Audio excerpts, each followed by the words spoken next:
Hello दोस्तों, how to learn YouTube channel के बहुत ही कमाल की वीडियो में आपका स्वागत है। दोस्तों, आज की इस वीडियो में हम लोग पढ़ने वाले हैं कूलाम का नियम।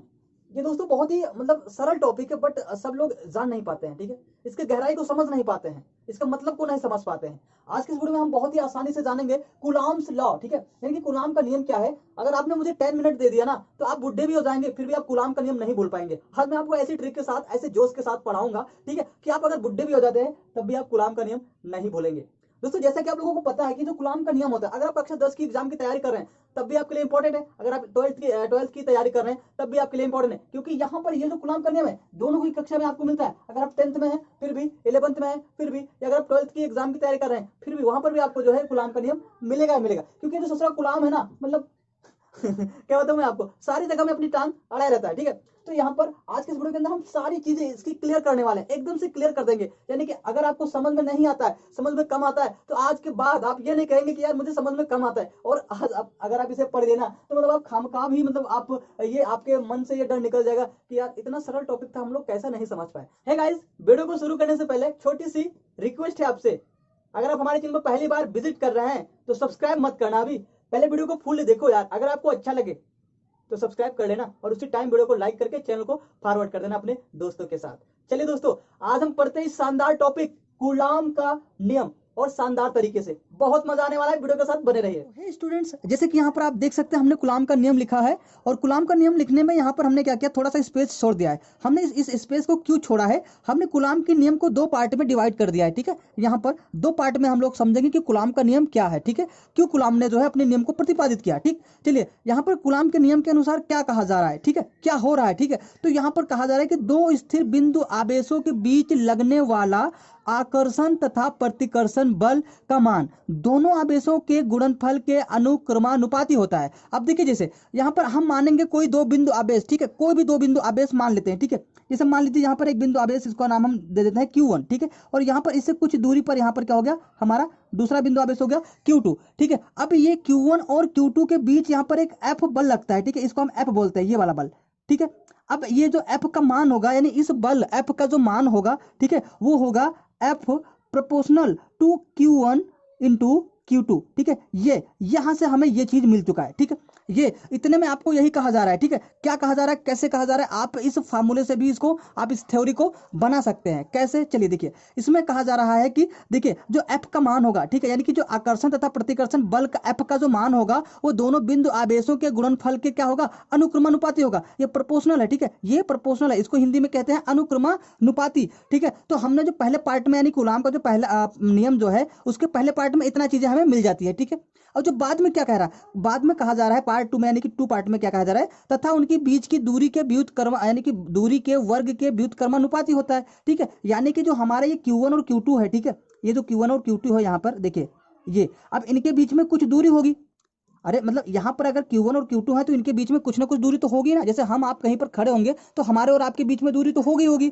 तो यहाँ पर क्या हो जाएगा, हमारे और, यानी कि इस दोनों आवेशों के बीच की दूरी हम यहाँ पर R मानते हैं। ठीक है, अब ये जो R होगा इस F के व्युत्क्रमानुपाती होगा। यानी तो गाइस यहाँ पर देखिए, जैसे यहाँ पर ये जो दूरी हो गई R, ठीक है, तो R क्या होगा, इसमें R का क्या भूमिका है, इसमें लिखा है तथा उनकी बीच की दूरी की वर्ग के व्युत्क्रमानुपाती होता है। ठीक है, अब देखिए यहाँ पर इसका मतलब समझिए, यहाँ पर यानी कि इस दूरी का वर्ग करेंगे और F जो है, यानी कि जो F होगा हमारा, ठीक है, प्रोपोर्शनल टू, यानी कि व्युत्क्रमानुपाती किसके होगा, दूरी के वर्ग के व्युत्क्रमानुपाती होगा। तो यहाँ पर 1 बाई क्या हो जाएगा, R स्क्वायर हो जाएगा। ठीक है, यानी कि हमें दूसरे पार्ट से ये चीज यहाँ से मिल चुका है। अब अगर हम इन दोनों को एक में शामिल करते हैं, यानी कि अब इसको और इसको हम एक में हम जो है मिला देते हैं, जोड़ देते हैं, तो इसको हम ऐसे पढ़ेंगे, दो स्थिर बिंदु आवेशों के बीच, दो स्थिर बिंदु आवेशों के बीच लगने वाला आकर्षण तथा प्रतिकर्षण बल का मान आवेशों के गुणनफल के अनुक्रमानुपाती होता है तथा उनके बीच की दूरी के वर्ग के व्युत्क्रमानुपाती होता है। अब उनके के बीच की दूरी का मतलब क्या, इन आवेशों के बीच की दूरी की, ठीक है, इन आवेशों के बीच की दूरी के वर्ग के व्युत्क्रमानुपाती होता है। अब देखिए, जैसे यहाँ पर हमारा यहाँ पर खत्म नहीं होता है, अब हम इसको और इसको क्या करेंगे, एक में कंबाइन करके लिखेंगे। तो कंबाइन करेंगे तो कैसे लिखेंगे, देखिए कंबाइन करेंगे, यहाँ तो हमारा F बराबर हो जाएगा, ठीक है, F प्रोपोर्शनल टू किसके हो जाएगा, यहाँ पर हो जाएगा Q1 इंटू Q2 बाई में हो जाएगा आपका R स्क्वायर। ठीक है, ये हो गया आपका कूलाम का नियम।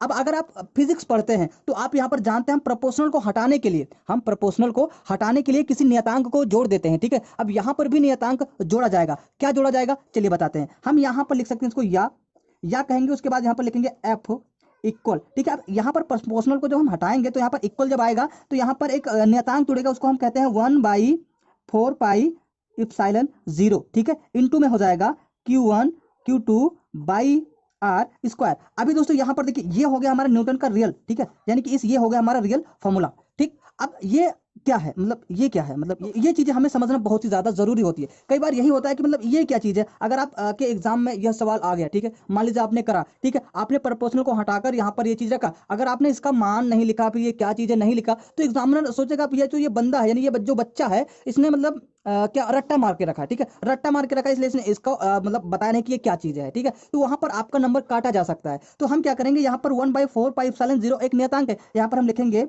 जहां पर, ठीक है, जहां पर 1/4πε0 एक नियतांक है, एक नियतांक है, ठीक है, नियतांक है। हमने यहाँ पर इसे लिख दिया। अब इसका मान क्या होता है, तो यहाँ पर लिखेंगे जिसका मान यहाँ पर बराबर क्या लिखेंगे, इसका मान क्या होता है, इसका मान होता है 8.85 गुणे 10⁻⁻12।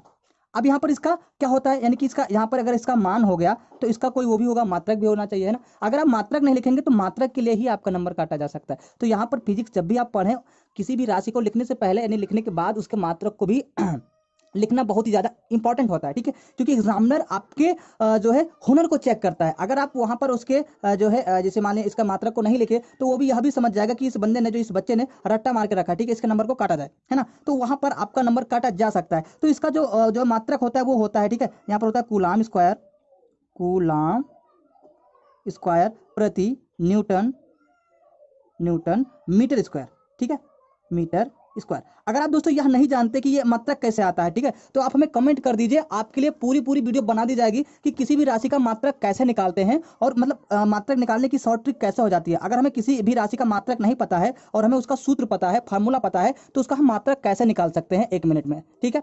चलिए दोस्तों, यहाँ पर एक बार आपको रिवीजन करा दिया जाए, ठीक है, कि हमने कैसे जो है कूलाम के नियम को सॉल्व कर रखा है, ठीक है।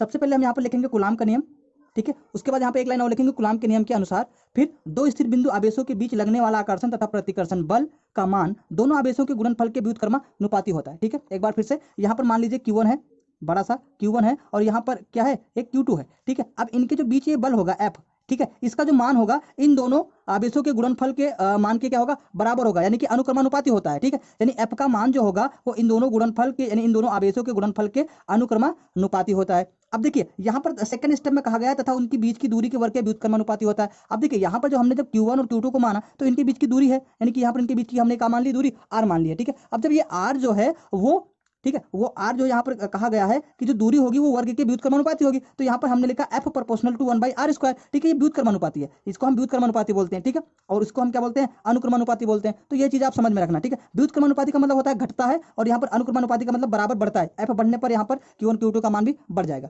ठीक है।